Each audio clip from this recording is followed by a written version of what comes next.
Salut tout le monde, c'est Spidey, j'espère que vous allez tous très bien. On se retrouve aujourd'hui les amis pour une toute nouvelle vidéo où on va résumer l'actualité, cette fois-ci du côté de chez DC. Voilà, cette chaîne ce n'est pas que Marvel, c'est aussi DC, mais on sait que du côté de chez DC, c'est un petit peu plus calme. Aujourd'hui, on se retrouve avec un beau programme puisqu'on a des news et des rumeurs complètement insane sur l'avenir de DC. Vous allez voir, on va parler de plein de choses, d'un projet Batman en animation, de Superman Legacy, ça va être super important. On va parler de plein de projets dans le futur de l'univers de James Gunn. On va parler également du retour de Grant Gustin. Bref, n'hésitez pas à vous installer confortablement, à vous abonner, à liker et à partager sans perdre plus d'un instant. Et bien j'ai envie de vous dire, on en parle.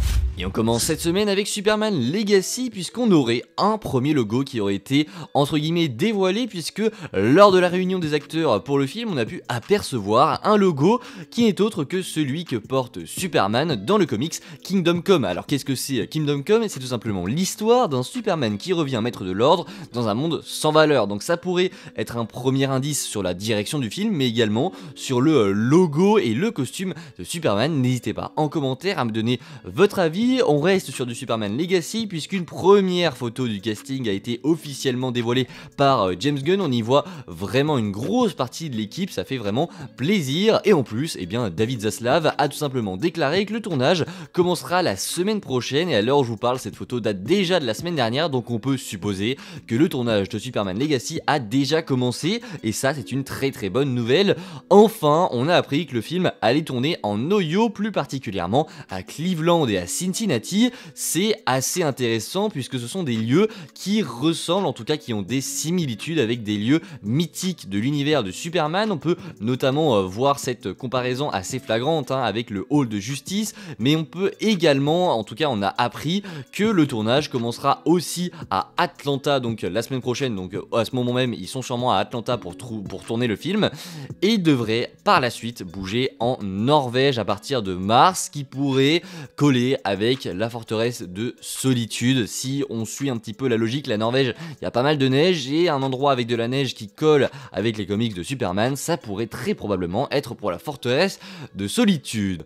On passe désormais au film Joker Folie à 2, puisque une news assez intrigante est venue se poser juste ici, puisque le film Joker Folie à 2 aurait un budget estimé à 200 millions de dollars. C'est totalement colossal, surtout quand on apprend que le premier opus avait coûté seulement 60 millions de dollars. Alors à quoi c'est dû, à quoi cet écart est dû, ça on n'a pas encore la réponse. On sait que le film est en post-production actuellement, qu'il est toujours prévu pour sortir en octobre 2024.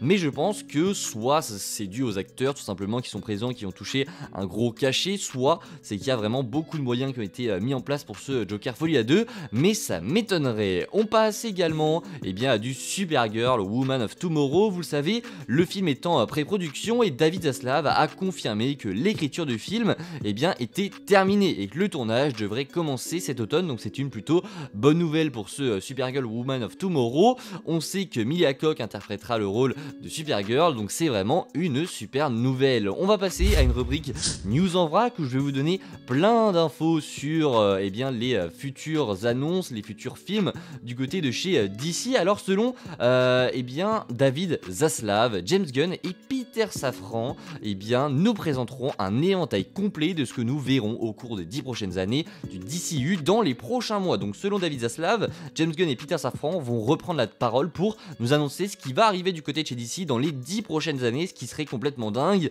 On pense évidemment, quand il dit dans les prochains mois, que ce sera pour la San Diego Comic Con qui arrivera cet été, et laissez-moi vous dire que si James Gunn et Peter Safran prennent la parole, lors de cette San Diego Comic Con, ça serait juste incroyable. En plus d'un Marvel Studios qui pourrait également faire de grandes annonces, on pourrait avoir une SDCC qui pourrait être juste phénoménale. Ensuite on passe à une autre rumeur du côté de The Insider qui nous apprend qu'un film d'animation The Jurassic League serait en développement chez DC Studios, avec Brian Lynch au scénario et James Gunn pour le produire. C'est une très belle rumeur ici, alors évidemment à prendre avec des pincettes, mais on aurait donc un film The Jurassic League, un film d'animation où donc la Justice League sont tout simplement des dinosaures. Dites-moi si ça vous intéresse en commentaire. Ensuite, selon Daniel RPK, le personnage de Booster Gold, dont une série est prévue, aurait été casté. Donc Booster Gold aurait été casté côté, n'hésitez pas en commentaire à me dire quel acteur verriez-vous dans le rôle. Moi personnellement j'ai pas forcément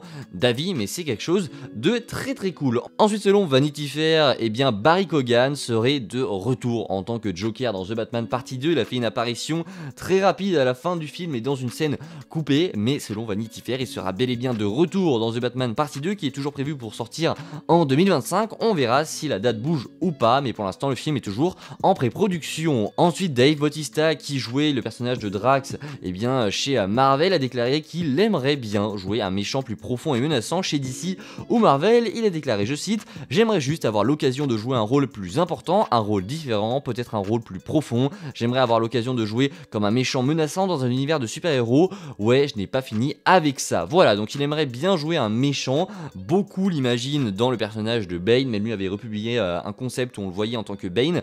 Donc est-ce que Dave Bautista en Bane, ça vous intéresserait? Moi, je trouverais ça super cool. N'hésitez pas en commentaire aussi à réagir. On passe à la rubrique qui va concerner le film d'animation Batman Beyond, un film qui a une histoire assez particulière puisque c'est un film qui n'est pas officiellement en préparation, mais je vais vous expliquer. Un film d'animation Batman Beyond a été pitché à Warner Bros par le producteur Yuri Demers, qui est donc derrière Spider-Man Into et Across the Spider-Verse, et donc aussi par le scénariste et réalisateur Patrick Harpin. Et donc ils ont commencé à faire des concept art pour un film Batman Beyond, et ils ont pitché ça à Warner Bros. Ils ont montré ces concept art, et donc voici ce qu'ils ont déclaré.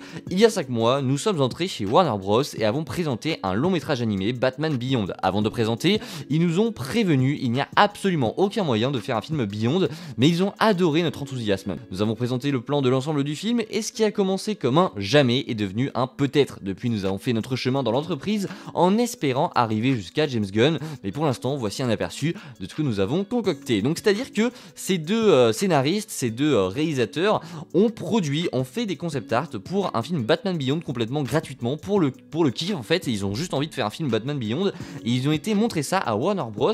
Et depuis, il semblerait qu'ils avancent petit à petit dans la production de ce projet. Alors ils n'en sont pas arrivés à ce que le film soit officiellement en production, mais ils ont fait pas mal de pas, et leur but c'est d'arriver évidemment jusqu'à James Gunn, ce qui serait vraiment très très impressionnant. Et ils ont partagé donc ces concept art qui ont énormément fait parler sur les réseaux sociaux. Moi pour le coup, j'adorerais voir ce projet se concrétiser. Ça a l'air hyper stylé, vraiment, rien que au concept art c'est magnifique. Donc voilà, ça a beaucoup fait réagir sur les réseaux sociaux. Il y en a plein qui poussent maintenant pour que ce film voit le jour. Je pense que ça pourrait très clairement arriver. On verra bien si c'est le cas dans les mois, dans les années à venir. Enfin, on termine cette petite vidéo avec du The Flash, puisque Grant Gustin a déclaré qu'il reprendrait son rôle de Flash dans le DCU si James Gunn lui demandait. Il a déclaré: ouais, si James Gunn me demandait de rejouer The Flash, je fais confiance à James Gunn. Donc la question était posée en mode: est-ce que tu rejouerais Flash si James Gunn te le demandait? Il a répondu: oui, si James Gunn me demandait de rejouer Flash, je le ferais. Et ça, c'est quelque chose d'hyper cool. Moi personnellement, j'adorerais revoir Grant Gustin, pardonnez-moi, dans le rôle de Flash, mais malheureusement je pense que ça n'ira pas plus loin que ça. Alors oui, c'est un premier pas vers James Gunn. Est-ce que James Gunn va lui répondre? Je ne sais pas, mais moi j'aimerais beaucoup revoir Grant Gustin, même si je pense que James Gunn lui ira chercher un nouvel acteur pour le rôle de Flash. Voilà, j'espère que la vidéo vous aura plu. N'hésitez pas, si c'est le cas évidemment, en commentaire à me dire ce que vous pensez de toutes ces news. Bref, on se retrouve nous très prochainement pour de nouvelles vidéos. Je vous dis à la prochaine, c'était Spidey, prenez soin de vous, ciao tout le monde.